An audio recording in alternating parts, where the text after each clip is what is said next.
আসসালামু আলাইকুম সুপ্রিয় দর্শক শ্রোতা প্রতিদিনই আপনাদের মাঝে আমি কোনো না কোনো রেসিপি নিয়ে হাজির হই। আজকেও প্রতিদিনের মতো হাজির হয়ে গেলাম ১২ যুগ আগের একটি রেসিপি নিয়ে। এই রেসিপিটা আমার দাদি ওনার শাশুড়ির কাছ থেকে শিখেছিল, আমার দাদির কাছ থেকে আমার মা শিখেছে, আর আমার মায়ের কাছ থেকে আমি শিখেছি। আর আমার দাদির বয়স আমি অনেক আগেই বলেছি একটা রেসিপিতে যে আমার দাদির বয়স ১০০ বছর প্লাস। তাহলে এটা কত বছর আগের হতে পারে আপনারা একটা ধারণা করুন। চলুন তাহলে আমাদের এই রেসিপিটি শুরু করি। তো যারা আমার চ্যানেলে নতুন এসেছেন প্লিজ আমার চ্যানেলটি সাবস্ক্রাইব করে রাখেন, পাশে থাকা বেল বাটনটিতে একটা ক্লিক করে দিন, যাতে সবসময় এমনই মজার মজার সহজ সহজ রেসিপি আপনাদের সাথে শেয়ার করি যখন আপনাদের কাছে সবার আগে পৌঁছাই। তো প্রথমে আমি চুলায় প্যান বসিয়ে দিয়ে তাতে তেল দিয়ে দিয়েছি। তো এর তেলে আমি মাছটা ভেজে নিচ্ছি। মাছটা আমি লবণ আর হলুদ দিয়ে মাখিয়ে নিয়েছিলাম। তো এখন এই মাছটা আমি সুন্দরভাবে এপিট ওপিট করে ভেজে নিব। যারা আমার ভিডিওটি দেখছেন, যদি ভিডিওটি ভালো লাগে অবশ্যই লাইক করবেন, কমেন্ট করবেন, বন্ধুদের সাথে শেয়ার করবেন। তো এই পর্যায়ে আমি আমার মাছগুলো যখন দেখব ভাজা হয়ে গেছে, ঠিক এখন আমি এগুলো নামিয়ে নিচ্ছি। একটু হালকা শক্ত শক্ত করে ভাজি করব, যাতে বেগুন বা সাজনার ভিতরে দিলে এটা খেতে ভালো লাগে। এটা আমি রান্না করব কিন্তু বেগুন আর সাজনা একসাথে। আপনার প্রথম থেকে শেষ পর্যন্ত দেখবেন, না হলে কিন্তু বুঝতে পারবেন না যে এটা আসলে কেমনভাবে রান্না করতে। আর এটা খেতে খুবই মজার। আপনারা বাসায় একবার হলেও ট্রাই করবেন। আমি আ প্যানে দিয়ে দিয়েছি তেল, তাতে দিয়েছি পেঁয়াজ কুচি আর কাঁচামরিচ কুচি। আপনারা হয়তো যারা আমার ভিডিও দেখেন তারা সকলে জানেন আমি প্রত্যেকটা রেসিপি কিন্তু প্রত্যেকটা সবজি কিন্তু রান্না করি কাঁচামরিচ দিয়ে। তো এ পর্যায়ে কাঁচামরিচ আমি মাঝখান থেকে চিড়ে দিয়েছি। দেওয়ার পরে এভাবে একটু নাড়াচাড়া করে একটু ভাজি করে নিয়েছি। তো এ পর্যায়ে আমি এখানে দিব আরেকটা মসলা। এখানে সরিষা বাটা আর হচ্ছে জিরা বাটা আছে। ১ টেবিল চামচ জিরা আর ১ টেবিল চামচ সরিষা আমি এখানে পাটায় পিষে দিয়ে দিয়েছি। আপনারা যদি সরিষা না খান কেউ, তো এটা স্কিপ করতে পারেন। তো এটা দেওয়ার পরে কিছুক্ষণ আমি এটা ভুনা করে নিয়েছিলাম, কষিয়ে নিয়েছিলাম। নেয়ার পরে এটা আমি এখানে পরিমাণ মতো পানি দিয়ে দিচ্ছি। তো যে পরিমাণ বেগুন আর সাজনা নেবেন সেই পরিমাণটাই দিয়ে দিবেন। দিয়ে দিলাম স্বাদমতো লবণ, সাথে দিয়ে দিচ্ছি হলুদের গুঁড়া। এখন এটা আমি ঢেকে রাখবো যতক্ষণ না পর্যন্ত পানিতে বলক চলে না আসছে। তো পানিতে বলক চলে এসছে, ঠিক এ পর্যায়ে আমি এখানে দিয়ে দিব আমার কেটে রাখা বেগুনটা। আমি এখানে বেগুনটা এভাবেই কেটে রেখেছি। তো এটা আমি আগে থেকে কেটে রেখেছিলাম। এখন সম্পূর্ণ বেগুনটা এখানে দিয়ে দিচ্ছি।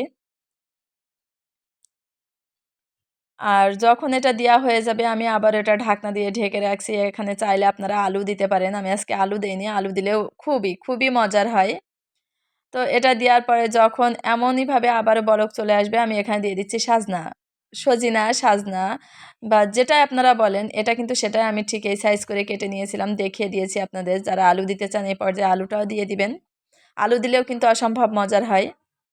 তো এই পর্যায়ে আপনারা কেউ খেয়েছেন কিনা আমাকে বলবেন এই রেসিপিটা, যে কেউ রান্না করে খেয়েছেন। আমি আমার শ্বশুরবাড়িতে ১ম যেদিন রান্না করেছিলাম উনারা অবাক হয়ে যায় যে এভাবেও খাওয়া যায়। কিন্তু খাওয়ার পরে সবাই খুবই প্রশংসা করছিল। এজন্য বলছে ১ম থেকে শেষ পর্যন্ত আপনারা অবশ্যই রেসিপিটা দেখবেন, তাহলে কিন্তু অনেক কিছু শিখতে পারবেন। আর আমি সবসময় বলি আমি সব রেসিপি কিন্তু সহজ করে তৈরি করি আপনাদের যাতে একটু হলেও উপকার আসে।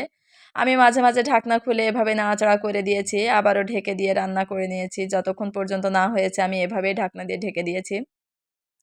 ঢেকে রান্না করেছি। তো এ পর্যায়ে আমি একটু বেগুনগুলো চামচ দিয়ে একটু করে ভেঙে দিব, যাতে করে একটু গ্রেভি ভাব আসে। তো এভাবে আপনারা চেষ্টা করবেন প্রত্যেকটা বেগুন একটু করে ভেঙে দিতে। বেগুনগুলো যদি আস্ত থাকে তখন কিন্তু খেতে ভালো লাগে না। দেখতেও ভালো লাগে না। কথায় আছে আগে দৃষ্টিধারী তারপরে গুণবিচারী। এইজন্য আগে থেকে একটু দৃষ্টিধারী করে নিতে হয়। তো যখন দেখব যে এ পর্যায়ে চলে এসেছে, আমি তখন আবারও একটু প্রত্যেকটা বেগুনই কিন্তু আমি এখানে ভেঙে দিয়েছি। যাতে করে সুন্দরভাবে এটা মানে ঝোল আর বেগুন একসাথে মিশে যায় এজন্য। তো আমার চ্যানেল যদি কারোর ভালো লেগে থাকে আবারও বলছি অবশ্যই সাবস্ক্রাইব করে রাখবেন।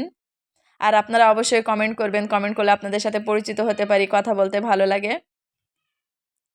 তো এভাবে নাড়াচাড়া করে দেখতেই পাচ্ছেন যে এখন কিন্তু অনেকটা পানি কমে এসছে। প্লাস এটাও কিন্তু ঘন হয়ে এসছে ঝোলটা। তো এই পর্যায়ে আমি এখানে দিয়ে দিব আমার সেই ভেজে রাখা মাছটা।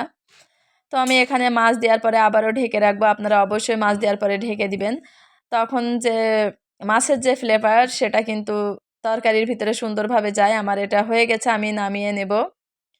তো এজন্য আমি এখানে একটু এ পর্যায়ে আ একটু দেখিয়ে দিলাম যে আসলে কেমন হয়েছে এই আরকি। তো আপনারাও চেষ্টা করবেন। যতক্ষণ না পর্যন্ত এটা ঝোলটা কমে না আসবে, এ পর্যায়ে লবণটা টেস্ট করে দেখবেন। যদি নাকি লবণ কম থাকে এই সময় দিয়ে দিবেন। আর অবশ্যই এটা ঢেকে, ঢেকে রান্না করবেন। আমি আবারও বলছি এটা কিন্তু খেতে অসম্ভব মজার, অসম্ভব। সাজিনা বা সজিনা অনেকেই হয়তো রান্না করে খেয়েছেন। এভাবে একবার কেউ ট্রাই করে দেখবেন যে এটা কতটা মজার। এই সময় অনেক সুন্দর একটা ফ্লেভার বের হয়, যেটা সবাই বলবে যে অসম্ভব, অসম্ভব মজার। একটা ফ্লেভার বের হচ্ছে। আপনারা অবশ্যই ট্রাই করবেন। আমার রান্নাটা হয়ে গেছে। এখন আমি এটা নামিয়ে নিব। তো আমি এটা নামিয়ে নিয়েছি। আপনাদের একটু দেখিয়ে দিচ্ছি এটা কেমন হয়েছে। অনেক গরম আছে এই অবস্থায় ঝোলটা এমন মনে হচ্ছে একটু ঝোল বেশি মনে হতে পারে। কিন্তু যখন ঠান্ডা হয়ে যাবে তখন কিন্তু এটা আরো কিছুটা ঘন হয়ে যাবে। তো আজ এই পর্যন্ত। সবাই ভালো থাকবেন আর বাসায় রেসিপিটি ট্রাই করবেন। আপনাদের কাছে কেমন লাগলো অবশ্যই কমেন্ট বক্সে আমাকে জানাবেন। তো সবাই ভালো থাকবেন। সবাই আমার জন্য দোয়া করবেন। আমি আপনাদের জন্য দোয়া করি। আমার ফ্যামিলির জন্য দোয়া করবেন। আমি কাছ থেকে দেখিয়ে দিলাম। আজ এই পর্যন্ত। আল্লাহ হাফেজ।